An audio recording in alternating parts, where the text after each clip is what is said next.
दोस्तों, बिहार में कहानी अभिमन्यु से आगे बढ़कर अब चिंटू पर आ गई है।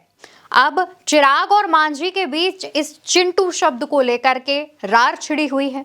चिराग के जीजा और सांसद अरुण भारती का एक पोस्ट इन दिनों चर्चा में है, जिसमें वो लिखते हैं कि कोई भी फिल्म देखे अरसा हो गया है। हमारे कई हिंदी फिल्मों में हीरो या विलेन के साथ एक चिंटू होता था जो चाय से ज्यादा केतली गर्म के कहावत को चरितार्थ करता था।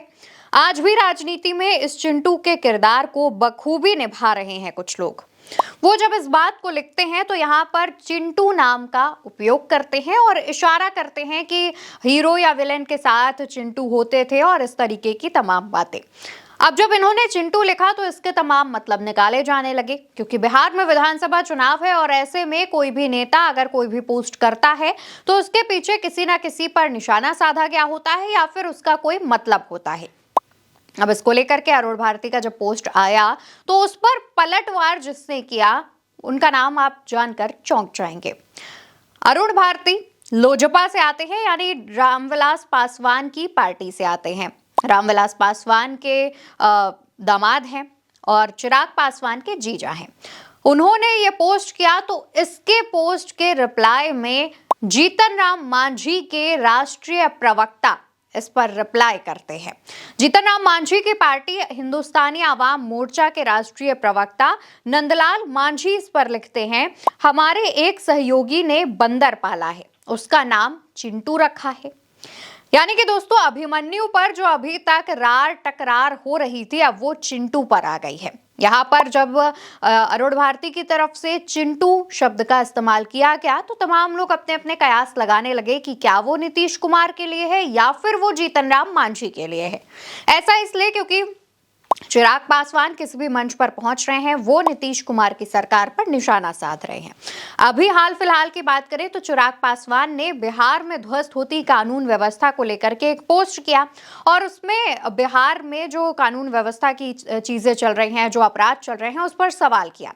अब इसके पलटवार में जीतन राम मांझी का एक पोस्ट सामने आता है जिसमें मांझी चिराग पासवान को गठबंधन धर्म का पालन करना सिखाते हैं।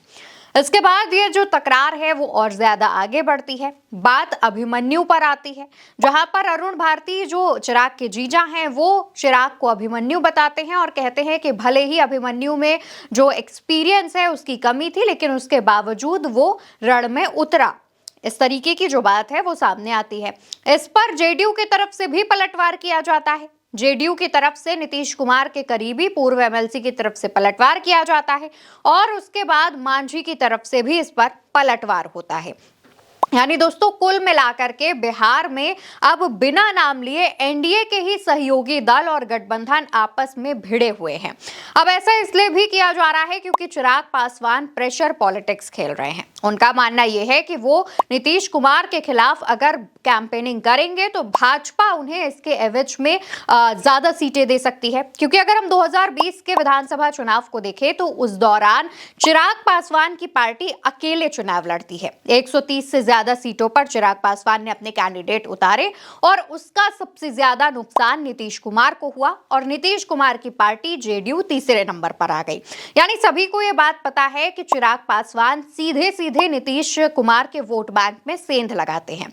अब ऐसे वक्त में जब चिराग पासवान एक बार फिर से बैटिंग कर रहे हैं नीतीश कुमार के खिलाफ, तो इसका साफ मतलब है कि नीतीश कुमार के खिलाफ बैटिंग करने के बाद चिराग पासवान इसके एवज में कुछ चाहते हैं। अब वो केंद्र में मंत्री हैं और हाँ, इसके पीछे थ्योरी ये भी है कि 2020 के विधानसभा चुनाव में चिराग पासवान ने नीतीश कुमार के वोट बैंक में सेंध लगाई थी। इस वजह से 2024 के लोकसभा चुनाव में चिराग पासवान को केंद्रीय मंत्री का पद दिया गया है भाजपा की तरफ से उपहार में। इस तरीके की बात भी तमाम वरिष्ठ पत्रकार कर रहे हैं, दावा कर रहे हैं।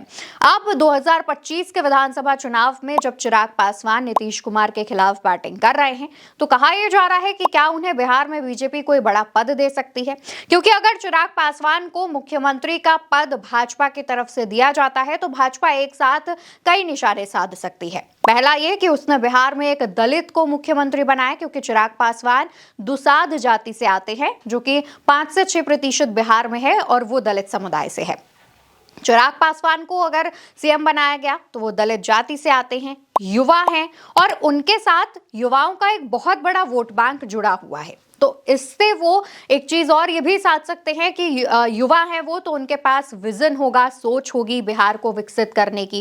इस वजह से भाजपा शायद चिराग पासवान को आगे करके ये खेल खिलवा रही है। अब देखने वाली बात ये भी होगी कि चिराग पासवान जिस तरीके से नीतीश कुमार के खिलाफ बैटिंग करते हैं, उसमें मांझी की भी एंट्री हो गई है, तो क्या वो मांझी का भी नुकसान कर सकते हैं? क्योंकि चिराग पासवान अगर इसी तरीके से बयानबाजियां करते रहेंगे और उन्हें अगर मन मुताबिक सीट नहीं मिलती है, तो कोई दो राय नहीं है कि चिराग पासवान एनडीए से अलग हो जाएं। हालांकि उनके साथ ये गारंटी है कि वो महागठबंधन में शामिल नहीं होंगे, लेकिन वो अकेले चुनाव लड़ सकते हैं। इससे भले ही चिराग को फायदा ना हो, लेकिन नीतीश कुमार का नुकसान जरूर होगा। ये भी हो सकता है और इसमें कोई दो राय नहीं है कि चुनाव के बाद फिर चिराग पासवान एनडीए में वापसी कर लें। लेकिन अगर जीतन राम मांझी एनडीए से जाते हैं तो उनके साथ ये फैक्टर जुड़ा हुआ है कि उसमें वो महागठबंधन में शामिल हो सकते हैं। मांझी मुसहर जाति से आते हैं, जिसका बिहार में भले ही बहुत कम प्रतिशत वोट बैंक हो, लेकिन बहुत ज्यादा महत्वपूर्ण वोट बैंक है। इकलौते मुसहर समाज से ऐसे नेता हैं जीतन राम मांझी, जिनके नाम पर, जिनके चेहरे पर मुसहर समाज के लोग मतदान करते हैं। और अगर वो चले गए महागठबंधन में तो वो भी नुकसान नीतीश कुमार का करेंगे, क्योंकि नीतीश कुमार भी पिछड़ा और अति पिछड़ा वोट बैंक के पर टिके हुए हैं, पर आश्रित हैं। तो दोस्तों, अब जीतन राम मांझी और चिराग पासवान एक साथ मिलकर लड़ तो रहे ही हैं। जीतन राम मांझी नीतीश कुमार के सपोर्ट में तो नजर आते ही हैं, लेकिन अगर कुछ भी और ज्यादा खटपट बढ़ती है तो इसका सीधा सीधा असर, सीधा सीधा खामियाजा नीतीश कुमार और उनकी पार्टी और उनके वोट बैंक पर देखने को मिलेगा। अब बिहार की पॉलिटिक्स में अभिमन्यु के बाद चिंटू की जो एंट्री हुई है वो सभी की निगाहें एक तरफ लेकर आ गई है और सभी को हैरान कर रही है। देखने वाली बात होगी, क्योंकि राजनीति में कब चिंटू से किसी पिंटू पर आ जाए या किसी और पर आ जाए, इसमें कोई दो राय नहीं है। लेकिन फिलहाल जीतन राम मांझी और चिराग पासवान और नीतीश कुमार के बीच चल रही खटपट में क्या बीजेपी आगे आएगी और इन सब चीजों को शांत कराएगी, या फिर एनडीए में चुनाव तक ऐसी ही चीजें चलती रहेंगी? आप क्या सोचते हैं? कमेंट बॉक्स में जरूर बताइएगा और उल्टा चश्मा यूसी को सब्सक्राइब करिएगा। नमस्कार।